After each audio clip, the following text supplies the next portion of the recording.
नमस्कार बंधुरा काकुलिस फैंटेसी चैनेले आपनादेर सकलके स्वागत। राही और रायेर कांडटा देखुन।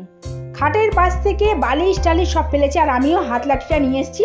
মনে হচ্ছে ঠাস ঠাস করে কয়েকটা লাগিয়ে দিই। কি জ্বালায় বলুন তো। দেখুন বালিশগুলো সব ফেলে এর ওপর দিয়ে তার মধ্যে পাশে টুলটা রয়েছে, টুলের ওপর থেকে উঠে একবার করে নামছে একবার করে উঠছে। এইভাবে যদি পড়ে যায় হাত পা ভাঙলে কীরকম লাগবে। মানে এমন অবস্থা না, এদের রাখা মানে খুব কষ্ট, সব সময় চোখ দিয়ে তাকিয়ে থাকতে হচ্ছে।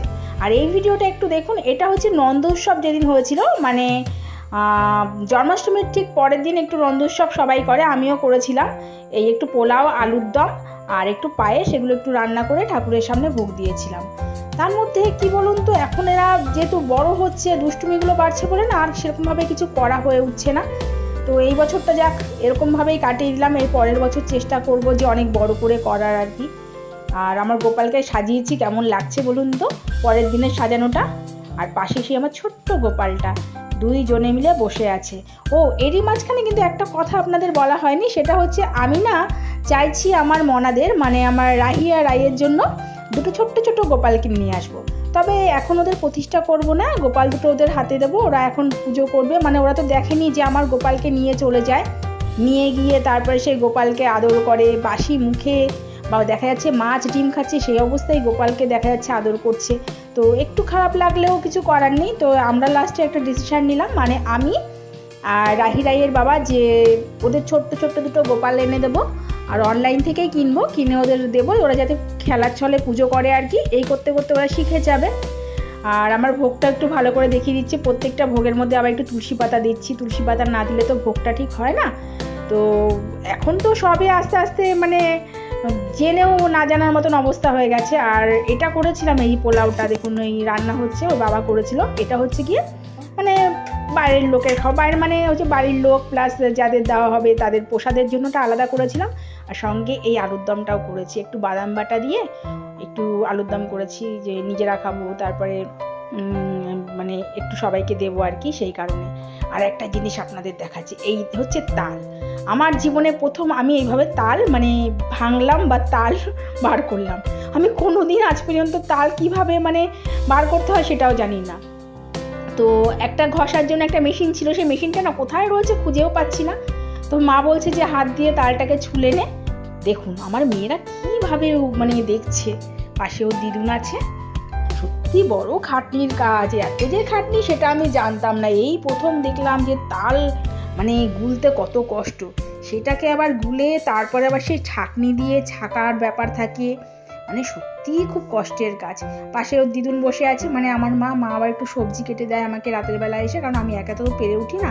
আর এই দুই মেয়ের কাণ্ড দেখুন, আমার একজন ওড়না নিয়ে কীরকম দেখছে দেখুন। ওদের কাছেও কিন্তু এই প্রথম, জানেন তো, এই প্রথম ওরা তাল দেখছে। এর আগে কিন্তু কোনোদিন ওরা এইভাবে তাল গোলানোটা দেখেনি, বা তাল কি জিনিস সেটা ওরা জানে না। তো কিভাবে দেখছে দেখুন তাল, মনে হচ্ছে ওরা পারলে এখন কাঁচা কাঁচাই খাবে, উল্টে উল্টে দেখছে। আমার যেহেতু বাপের বাড়িটা কাছে, তো মা করে পাঠায়। আর পিঠে পায়েসটা না সত্যি কথা বলতে আমার মা, আমার মেঝো বোন এরা খুব ভালো পারে, তো ওরাই করে পাঠায়। আমি পিঠের মধ্যে মাঝে মাঝে হয়তো কখন মানে প্রত্যেক বছরই যেটা করে থাকি সেটা হচ্ছে গিয়ে একটু দুধ পুলি করি আর একটু পায়েস করে দিলাম, বা যদি মনে হয় কখনো পাটিসাপটা, তো পাটিসাপটাও আমি সে কটা খুব একটা ভালো পারি না, সেটা মেঝো বোন করেই পাঠায়। কথা বলতে বলতে নিজের অনেক কথা আপনাদের সঙ্গে শেয়ার করে ফেললাম। দুটো মিলে আমার সঙ্গে তাল গুলবে, দেখুন কি অবস্থা। আমি জল আনতে ছুটলাম আর এরা দেখুন কি করছে।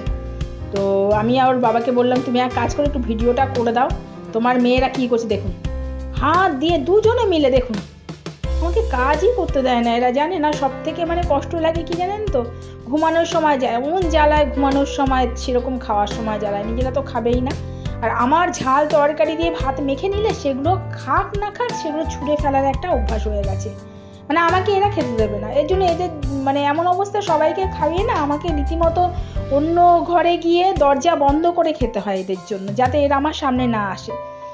এবার তালগুলো একটু উঠিয়ে নিচ্ছি, ভিজে গেছে, মা বললো কষ্টটা উঠে গেছে, এবার একটু গোলাতে হবে, দেখি গোলাতে পারি কি না তালটা। আর আপনারা যারা পারেন বা যারা দেখছেন তারা প্লিজ হাসবেন না, কারণ আমি কোনোদিন করি না, আমি প্রথমেই স্বীকার করলাম। আমি দেখি এই ছাঁকনি দিয়ে এটা দিয়ে হয় কি না।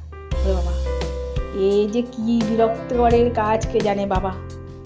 দু হাত দিয়ে মা বলছে তালটাকে চটকে নে, ডান হাত বা হাত লাগিয়ে তারপরে তাল। ই মা, একটু বের হচ্ছে না দেখুন, ভাবলাম মনে হয় বের হবে, বের হচ্ছে না। না, এ করে মনে হচ্ছে হবে না। দেখুন মাঝখানে দেখুন কে আসে বলুন তো, তালের মাঝখানে কে আসে? এরা আসে, ছোট্ট ছোট্ট মানে পা দিয়ে একদম, দেখুন দেখেছেন।